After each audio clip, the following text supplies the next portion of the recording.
Hey, what's up guys, it's me Aryan here and I'm back again with another video. So in this time around I'm going to be unboxing the latest from the Sony cameras. So Sony recently announced their two new mirrorless cameras in a budget category, which was the Sony A6100 and Sony A6400.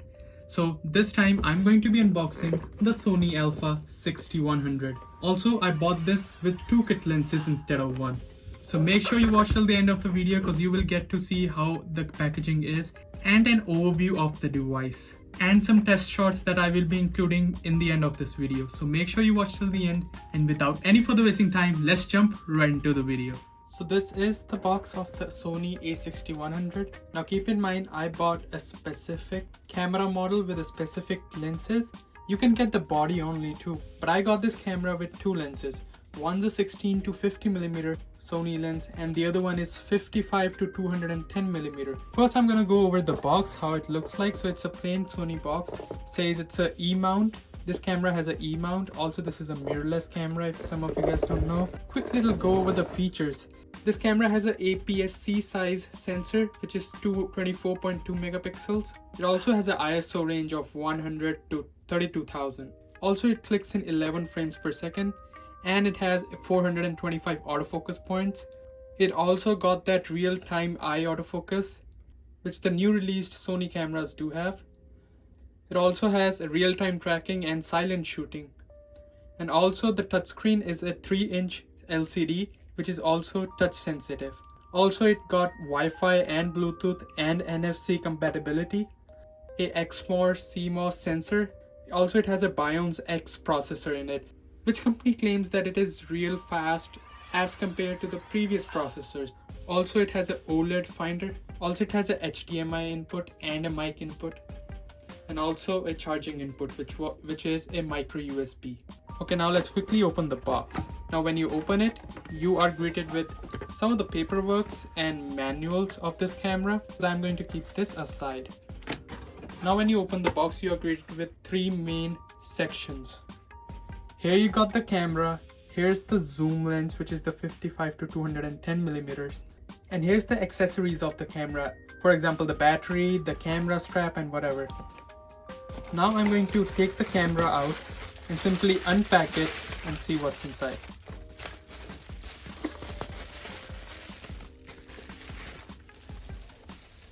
Here's the camera itself. It already got the 16 to 50mm lens attached to it out of the box. And here's the initial impressions of this camera. This camera has a really small body, mainly because it's a mirrorless camera, but it does not mean it does not have main features or it does not deliver good quality. We will test that out later. But at the top it says the model number, which is the Sony Alpha 6100. Also it says 4K. And here you can see the 3-inch LCD, which is touch compatible. Also, it can be flipped out like this and it can become a front screen. Anyways, I'm gonna keep this aside and focus on the other contents of the box. Now let's unbox the zoom lens of this camera.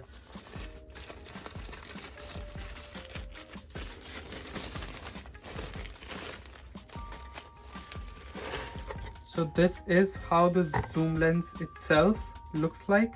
And it's also made by Sony and has optical image stabilization in it, as the camera doesn't have itself. And it's a 55 to 210 as you can guys see here. The rings, both the zoom ring and the focus ring, is smooth enough. Now you get a hand strap for this camera, which is also has a Sony branding on top. You get a cap for your lenses which you can put on the front when you're shooting maybe outdoors and you don't want to get that sunlight blocking you. Also you got the battery itself, and it's kind of a small battery if I compare it to some of the cameras that are recently released. But over time I would get to know what's the battery life of this is. Now here's the adapter for the charger, also the micro USB cable which can be used to charge this camera. Also it has a viewfinder cap if you maybe want some more shade while you're looking through the viewfinder. Now let's open the camera and put the battery as well as an SD card in it. And let's power this on. When you do, this camera pops out a little and you can take out the cap shot is looking like through the LCD. Now you can change the settings. There's some dials on here. So here's the dial which you will use to change your scenes. So maybe if you want to shoot manual, you can just simply go to manual mode. And if you want to do full auto, which I would suggest not to, or if you're a beginner, you can start with it. So you can go to auto mode. Also, there's many different modes on it, as you can see. Also, there's a hot shoe mount on it. Here's the branding, and here's the viewfinder of this camera. If you put your finger here, the screen turns off. That's kind of an indicator that you can use the viewfinder now. And I would demonstrate how the electronic viewfinder looks like. So this is how it looks like from the inside. It's an OLED screen, so it's not like directly showing the sensor is looking at this point, but here's an OLED screen depicting what your camera is looking at. Also, if you look at the left side, here are the input ports of this camera. When you pop it out, here's a mic jack in which you can put your mic in.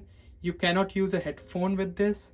Also, here's a micro HDMI input in case you want to use an external display with this camera.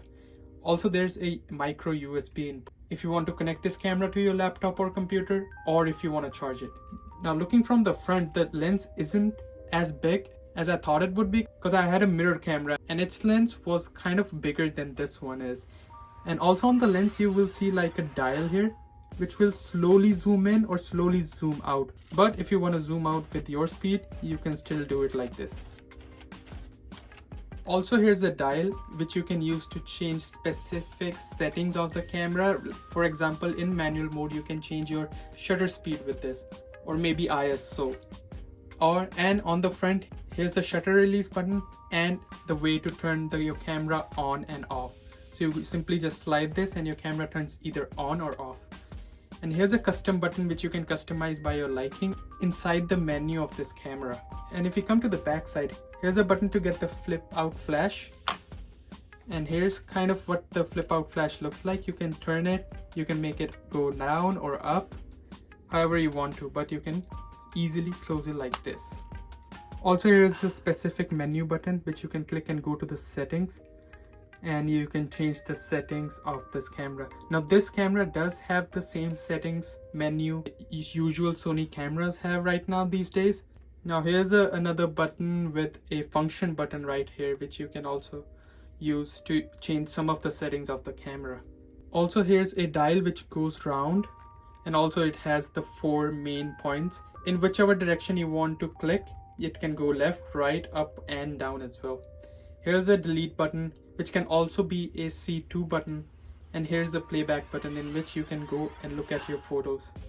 On the right side, here's nothing other than this dangly thing and a NFC place, in which if you have an NFC enabled phone, you can instantly connect your phone with this just by tapping your phone like this. Also, if you see at the top left side, here's a record button in which you can simply click it and it will start recording your film. So as I told, it's a mirrorless camera. Here's how the sensor looks like. So this is a APS-C size sensor. So it's a little bit cropped than the full frame sensors, but in this price, it gets the job done.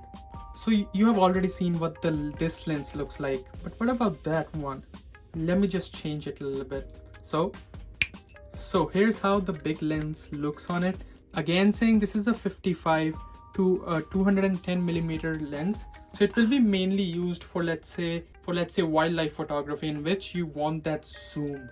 And with this lens, the camera looks a little bit bigger than it usually is, but you get that extra zoom effect with this. You can go to up to 210 millimeters. Because it's an APS-C sensor, it gets cropped, so even a little bit more further. So this camera can easily be used as your vlogging camera. Not with this lens I would prefer, but because of the flip out screen, it is really handy and easy to use it as a vlog setup, or if you want to shoot in a studio, for example, let's say YouTube. Now, this camera with the kit lens itself is kind of like basic what people would start with, whether it's a YouTube channel or a vlog channel, or maybe just want to do some street photography or any kind of photography. If you are thinking to buy this camera, the kit lens will be your first lens with this. To show what the quality of it is like, I will change this camera right now with this. So let's just do it.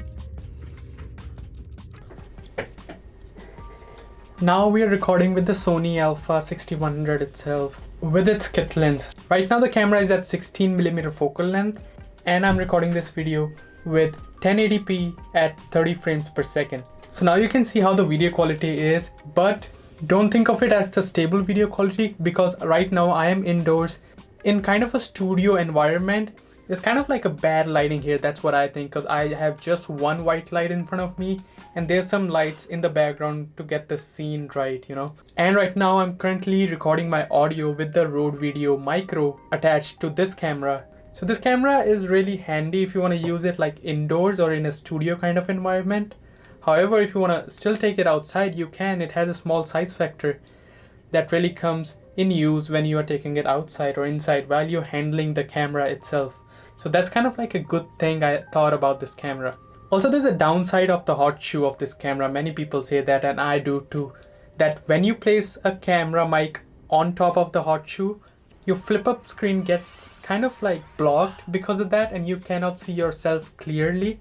For that, I would suggest getting like a couple of accessories are available online which can take the mic to completely right side of the camera or completely left side of the camera, something like that. Or you can put like a cage on your camera. All you can find online, but right now I just want to talk about the camera right now itself. Now I'm recording with no settings changed at all. It is using the same settings as it came out of the box with. So do let me know how do you like the video quality, as well as if you want to talk about also the audio quality, do let me know in the comment section down below. On to how the unboxing experiences of this camera, also the overview of this camera. But I will say there should be better lighting on you in order to get a good video quality, which is not right here right now. Also, I'm using the flip up screen right now, that's why I'm kind of looking a little bit above the lens. Now I want you guys to see how the autofocus on this camera is, which is kind of like one of the big reasons I bought this camera for myself, for my personal use. So right now I'm going to come closer and you see how quickly it focused like my face. Now if I come ahead again, you see how fast it focused my eyes, because it has like real eye tracking in this camera. Also it has a face detection, but it does have like eye tracking. So if I come close again, you see how fast the camera just quickly focused. And that is kind of one of the really good features that this camera has to offer, you know. I think this is kind of like the right time to end this video. So that was pretty much it for today, guys. Hopefully you enjoyed. And if you did, then make sure you hit the like button and subscribe if you are new to the channel. Now I am thinking to make some more videos if I could on this camera. So if you want to see that, do let me know in the comment section down below and by dropping a like. But other than that, this is Aryan Sadyora signing off for now. Make sure you subscribe and I will see you guys in my next video. Peace.